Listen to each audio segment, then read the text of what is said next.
Selamat malam, Bapak, Ibu, saudara-saudara yang diberkati oleh Tuhan. Kita jumpa kembali dalam ibadah keluarga di malam hari ini, Rabu 28 Oktober 2020. Mari kita siapkan Alkitab kita.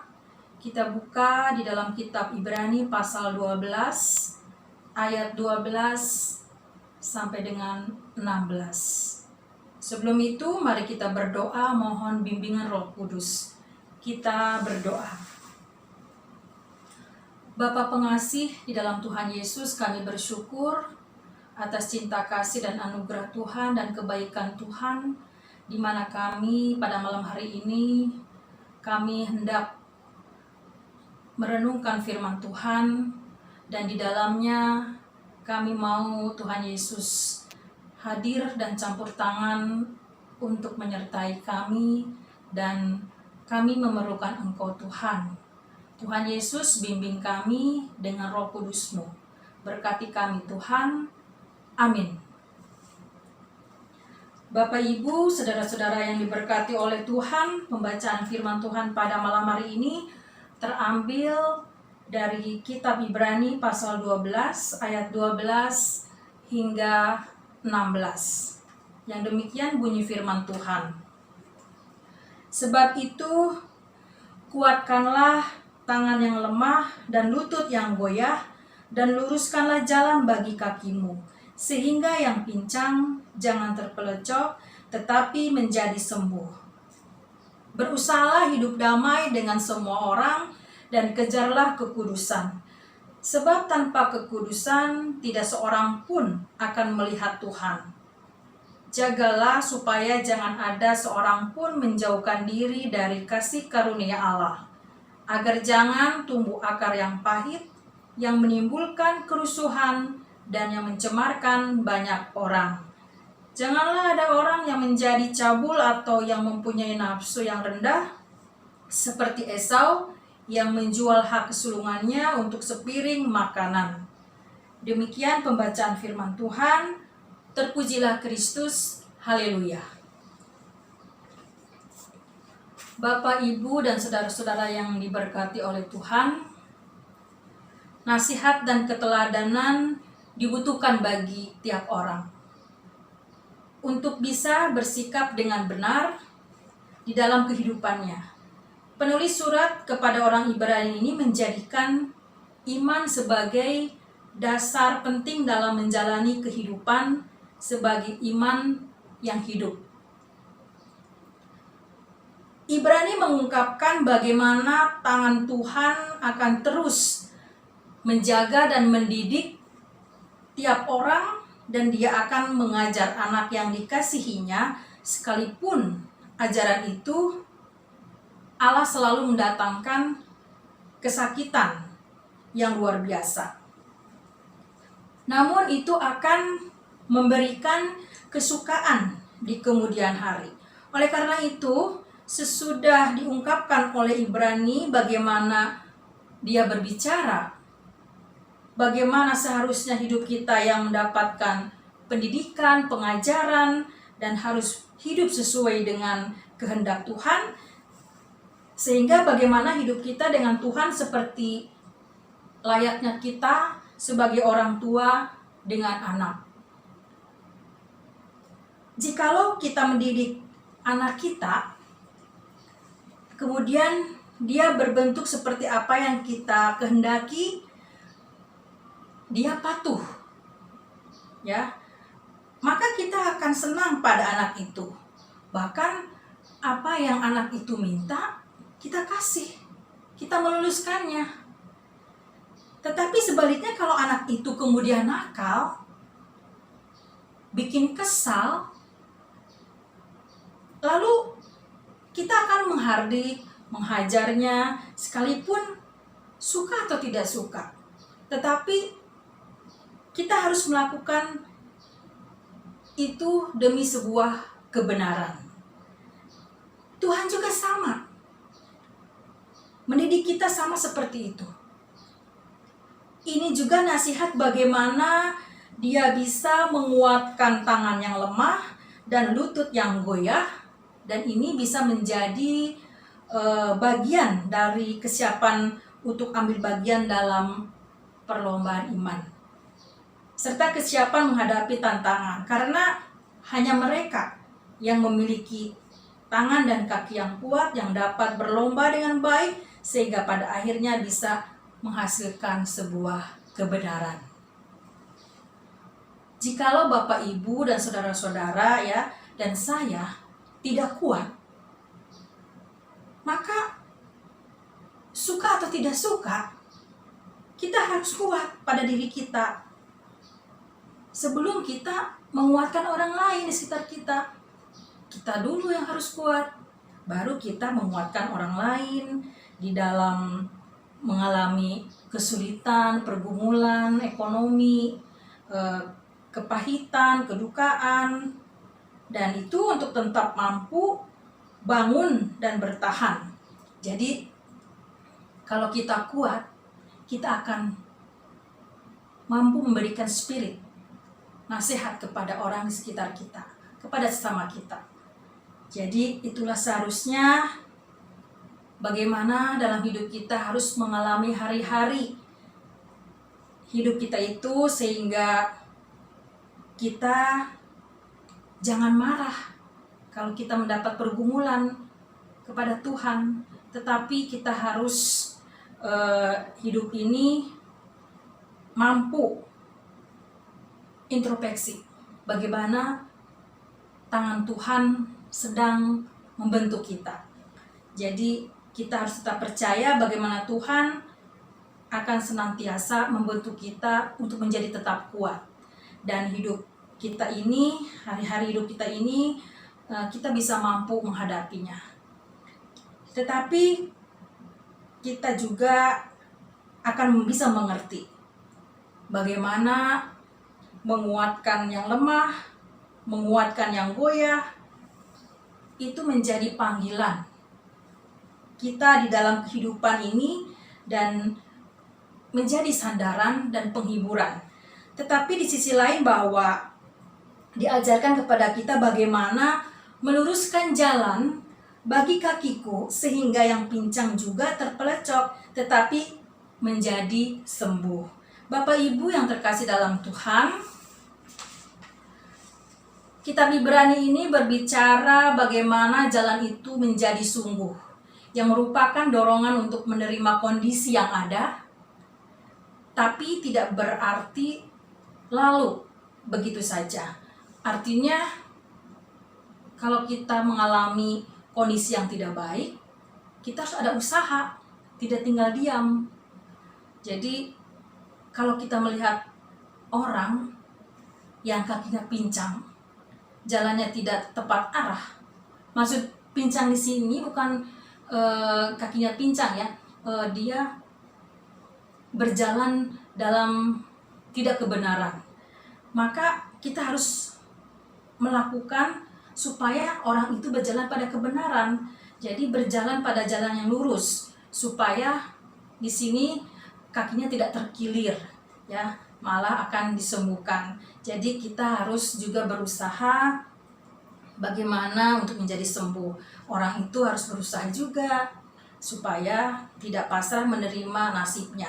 Tetapi bagaimana menyadari kondisi yang ada untuk berusaha dan bertindak memperbaikinya. Kalau orang yang pincang, dia akan berjalan tidak tepat arah.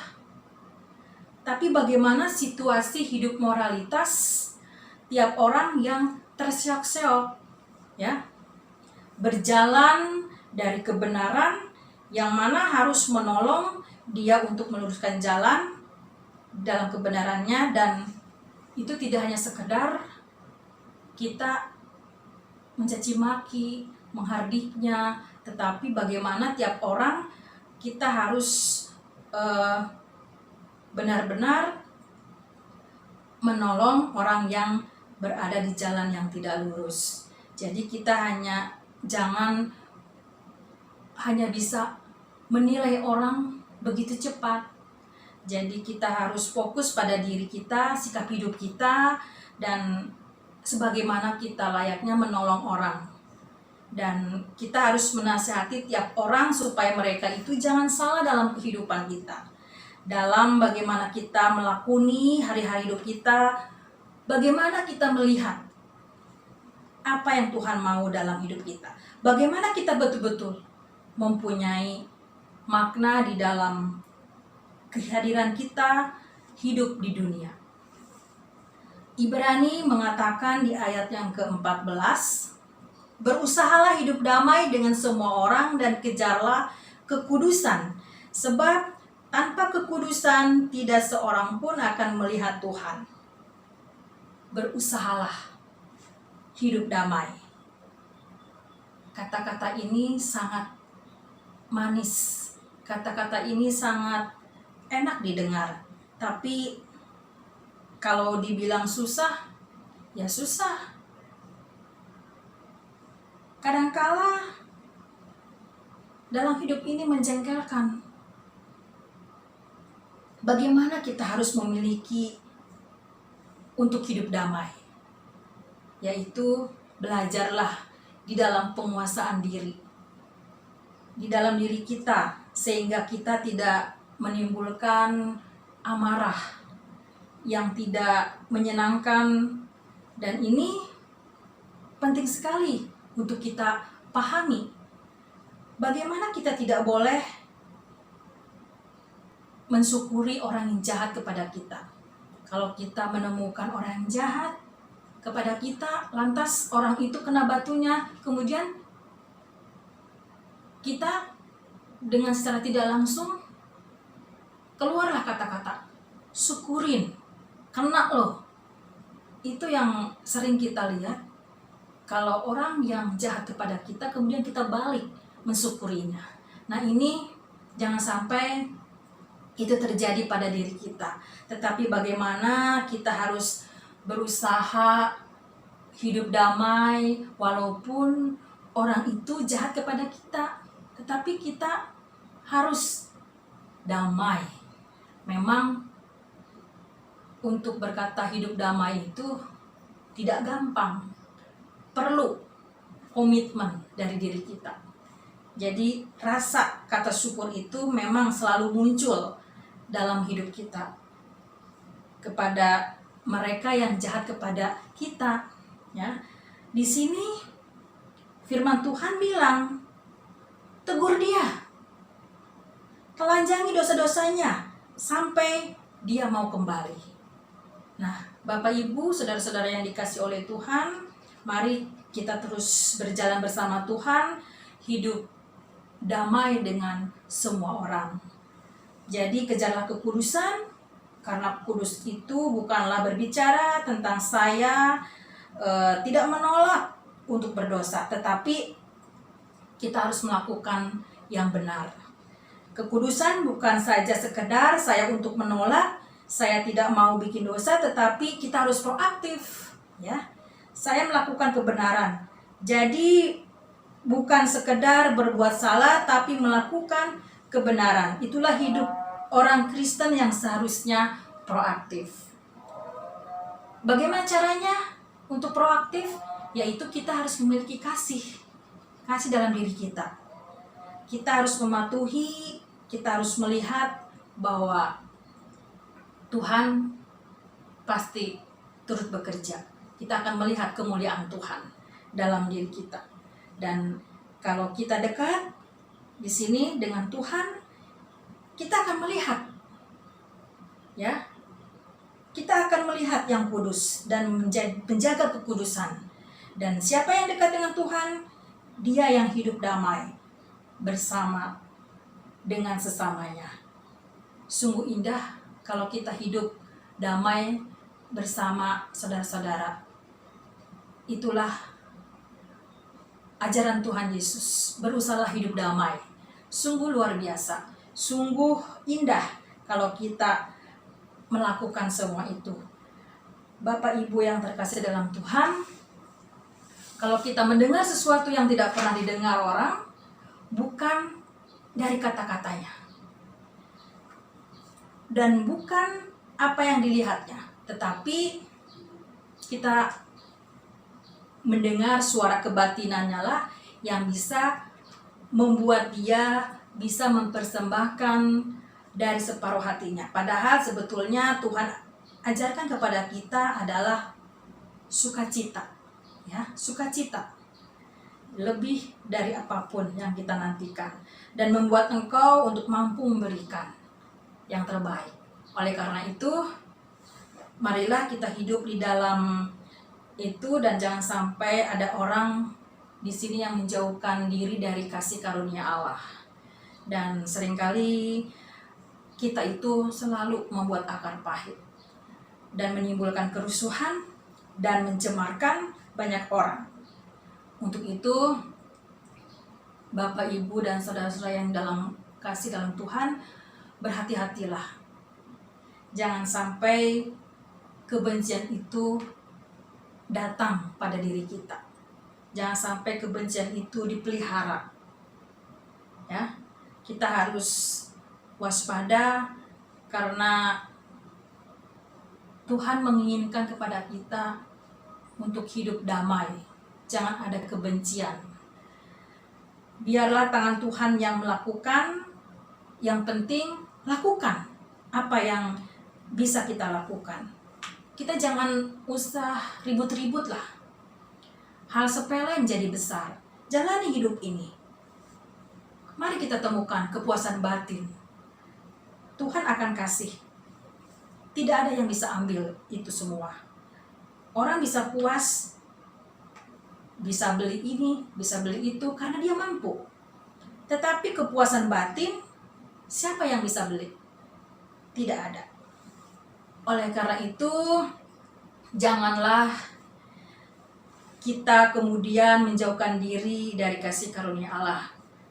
Memang pada kenyataannya susah ya, tetapi emang itu harus kita lakukan. Jangan menjauhkan diri dari kasih karunia Allah. Jangan kita memendam rasa kebencian dalam diri kita. Jangan dipelihara rasa kebencian itu. Tetapi kita harus berusaha hidup dengan sesama, dengan hidup damai. Dan di sini kita akan melihat kalau kita hidup damai dalam persekutuan, akan tercipta adanya hidup yang benar-benar di dalam Tuhan. Hidup di dalam persekutuan yang benar-benar memuliakan Tuhan. Jadi Bapak, Ibu, saudara-saudara yang kasih Tuhan, bagaimana kita jangan sampai menjauhkan diri dari kasih karunia Allah, yaitu hiduplah kudus. Hiduplah kudus. Jangan biarkan dendam masuk di akar yang pahit. Kalau ditanya sakit, ya memang sakit. Tetapi Tuhan ajarkan supaya kita jangan dendam. Ya, disitulah kesabaran kita itu diuji. Kita pasti akan menyelesaikan semuanya. Siapa yang tidak mau dalam hidup kita itu ada persoalan. Pasti setiap orang ada persoalan. Ya, kita memiliki persoalan hidup yang berbeda-beda. Kalau kita memiliki iman yang kuat, iman yang teguh, itu akan menjadi kekuatan bagi kita. Akan menjadi spirit mental kita luar biasa. Bisa menyelesaikan setiap persoalan dan tugas apa yang kita emban dengan penuh kesabaran. Dan di sini kita akan menemukan kekuatan tangan kasih Tuhan dalam kehidupan kita. Orang yang beriman kuat dengan mentalnya. Orang yang kuat belum tentu orang beriman, tetapi orang beriman kuat mentalnya. Inilah seni hidup yang harus kita jalani dari hari ke hari. Hidup kita ini memang hidup yang tidak terduga. Karena itu, Bapak, Ibu, dan saudara-saudara yang dikasihi oleh Tuhan, mari kita berlomba-lomba untuk hidup seturut dengan kehendak Tuhan. Di dalam Tuhan, sehingga kita tidak menjauhkan diri dari kasih karunia Allah. Seperti di ayat yang ke-16, janganlah ada orang yang menjadi cabul atau yang mempunyai nafsu yang rendah seperti Esau, yang menjual hak kesulungannya untuk sepiring makanan. Yang disebut cabul atau nafsu itu mengkaitkan ada banyak hal. Engkau bernafsu untuk mendapatkan apa yang sebetulnya bukan milikmu, sampai engkau dikaitkan dengan cara yang salah. Ibu-ibu yang terkasih dan juga Bapak dan saudara-saudara yang diberkati oleh Tuhan, kita harus percaya bahwa Tuhan mengatur setiap langkah hidup kita. Berkat-berkat yang Tuhan beri untuk kita, Tuhan telah sediakan. Ada masing-masing, ada porsinya. Tuhan akan kasih kepada tiap-tiap orang yang percaya kepadanya. Jadi janganlah kita sama seperti Esau, yang kemudian karena nafsunya direndahkan dirinya hanya demi karena semangkok barnobon, hanya semangkok sup kacang merah. Ya, Esau di sini menjual hak kesulungannya. Hak kesulungan itu tidak terbeli. Itu adalah anugerah Tuhan yang tidak bisa ditolak dari ketetapan Tuhan. Itu sebagai bukan hak milik. Jadi seorang anak sulung atau bontot itu bukan pilihan bagi si anak, bukan pilihan bagi bapak atau ibu. Di sini ketetapan Tuhan. Maka ketetapan Tuhan yang ditaruh pada Esau, kemudian dia meremehkannya. Ya. Jadi itu hak Allah yang diberikan kepada Esau supaya anugerah yang tidak bisa ditolak sampai kapanpun tetap anak sulung. Maka kita sebagai milik Kristus, kita harus sungguh-sungguh bagaimana mengisi hidup kita dengan melakukan kehendak Allah. Bagaimana hidup kita benar-benar memuliakan Allah. Jangan pernah menjual apapun dengan murah sehingga engkau akan menyesalinya. Jangan pernah menjual hak yang diberikan Tuhan pada kita, ya. Berapapun tawarannya, nikmatnya, karena kamu tahu bahwa di sini kemudian ketika ia hendak menerima berkat itu, ia ditolak. Artinya karena sudah diberikan Ishak kepada si Yakub. Jadi yang menolak itu Tuhan. Yang menaruh tangannya itu Tuhan. Sehingga keberhasilan Yakub di sini yang menipu bapaknya, ya. Bukan karena kehebatannya dia, itu Tuhan izinkan, tapi Tuhan hajar juga itu si Yakub, ya. Oleh karena itu di sini kehidupan Yakub benar-benar dia ditipu oleh mertuanya Laban, kemudian dia ditipu anak-anaknya, kemudian ketika dia pulang dari perantauan, kemudian pulang ke rumah bapaknya, dia tidak bisa menemukan ibunya karena ibunya sudah meninggal, ya. Sangat menyakitkan kehidupannya. Nah, di sini kita harus benar-benar jangan sama seperti Esau menjual hak kesulungan, ya.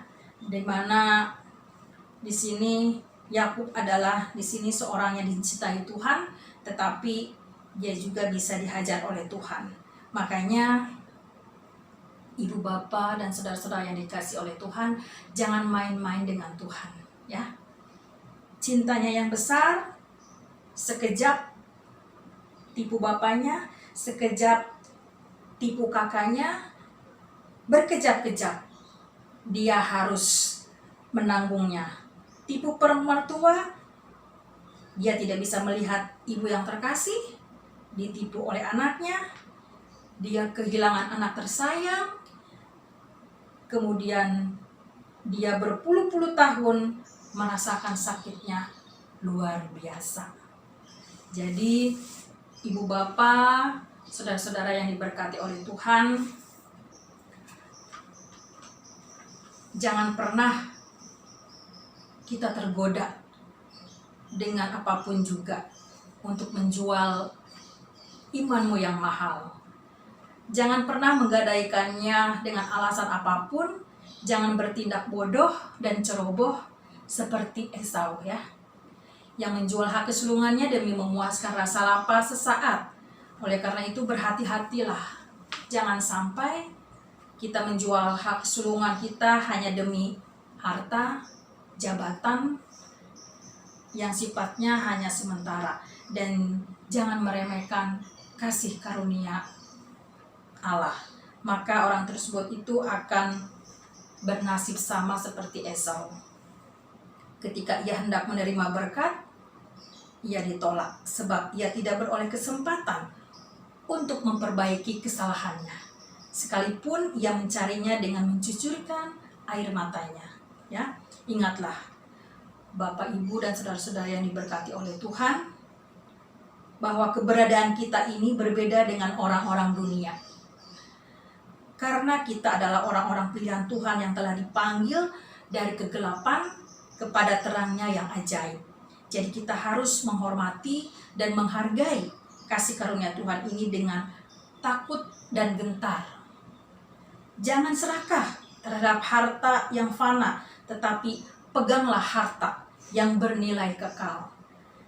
Selagi kita masih hidup, marilah kita berlomba-lomba untuk mengasihi hidup kita ini dengan sesama, untuk mengisi hidup kita sesuai dengan kehendak Tuhan, sehingga ketekunan kita untuk hidup membuahkan nilai-nilai kita sesuai dengan apa maunya Tuhan, dan dengan tidak menjual dan menggadaikan apa yang diberikan Tuhan kepada kita.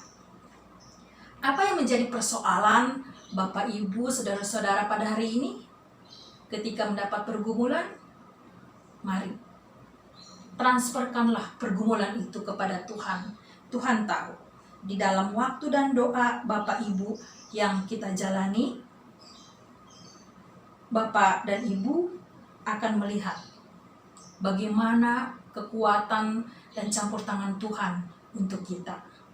Kiranya Tuhan menolong dan membimbing kita untuk mengerti akan firman Tuhan, bagaimana kita harus hidup sesuai dengan kehendaknya dan tidak pernah menggadaikan, menjualkan apa yang diberikannya kepada kita.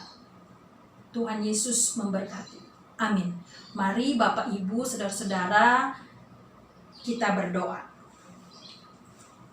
Kami bersyukur, kami berterima kasih kepadamu ya Tuhan untuk firman-Mu yang telah memberikan kekuatan sehingga kami boleh menerima berkat kasih Tuhan, cinta kasih Tuhan. Ajarlah kami Bapa untuk hidup seturut maunya Tuhan. Tiliklah hidup kami ketika kami tidak menyadari ada akar pahit dalam kami. Biarlah Engkau cabut semua itu dan kami beroleh hidup di dalam Tuhan. Dan biarlah kasih karunia Tuhan selalu ada bagi kami. Tuhan, kami mau berdoa untuk jemaat-Mu GPIB Maranatha Subang, jemaat Tuhan yang saat ini sedang mendengarkan firman Tuhan. Biarlah Engkau menguatkan mereka, Engkau memberikan kasih-Mu kepada mereka, sehingga di dalam keseharian hidup mereka, mereka senantiasa hidup di dalam takut akan Tuhan. Bapa, kami percaya di dalam kelemahan, di dalam setiap pergumulan mereka, dalam rumah tangga mereka, Tuhan berkati. Sebagai istri dalam rumah tangga yang menopang suami dan sebagai suami yang bertanggung jawab dan sebagai imam, Tuhan juga berkati dengan hikmat kuasa Roh Kudus Tuhan. Dan kami juga mau menyerahkan anak-anak kami Bapa ke dalam tangan kasih-Mu. Biarlah kami percayakan anak-anak kami ini ke dalam tangan-Mu, dan biarlah setiap kami sebagai orang tua dapat hidup bijaksana, hikmat dalam Tuhan selalu ada bersama kami. Tuhan, kami juga berdoa bagi anak-anak kami yang saat ini dalam mencari pekerjaan, pasangan hidup, yang sedang kuliah, menyelesaikan skripsi, yang sedang sekolah belajar online. Tuhan, Engkau yang akan memperlengkapi mereka dengan fasilitas yang Tuhan berikan, karena Engkau adalah Allah yang Maha Tahu, Allah yang mengerti, melihat keadaan anak-anaknya. Terima kasih Tuhan. Kami juga berdoa untuk gereja kami, gereja GPIB Maranatha Subang, untuk presbiter, keenam unsur Pelkat, komisi-komisi di dalamnya. Tuhan berkati kami dalam pelayanan dengan penuh sukacita. Kami boleh merasakan indahnya kebersamaan pelayanan di dalam gereja kami, karena Tuhan juga campur tangan di dalamnya. Kami mohon hikmat Tuhan agar kami senantiasa melakukan yang terbaik untuk Tuhan. Tuhan pakai kami lebih heran lagi. Tuhan pakai kami di dalam melayani, dan Engkau yang akan memampukan kami. Dan kami yakin dan percaya apa yang kami butuhkan Tuhan sediakan. Terima kasih Tuhan. Kami juga berdoa untuk bangsa dan negara Indonesia. Engkau berkati bangsa kami, Engkau pulihkan bangsa kami dari COVID-19 ini. Bapa, biarlah kami dapat diberi kekuatan dalam menjalani hidup kami, semakin dewasa dalam menghadapi setiap pergumulan bangsa kami. Dan bagi mereka yang terkena virus corona, kami juga berdoa, biarlah tangan Tuhan memberkatinya, memberikan kesembuhan bagi mereka. Dan juga bagi jemaat umat Tuhan di dalam gereja kami, Tuhan berkati pergumulan mereka, Tuhan berkati kesehatan mereka yang dalam kelemahan tubuh, Tuhan sembuhkan sakit penyakit mereka. Tuhan, inilah doa kami, banyak sekali yang harus kami doakan kepada Tuhan, yang kami bawa rencana-rencana kami dalam pribadi kami, dalam gereja kami, tetapi Engkau yang Maha mengetahui segala keberadaan hidup kami.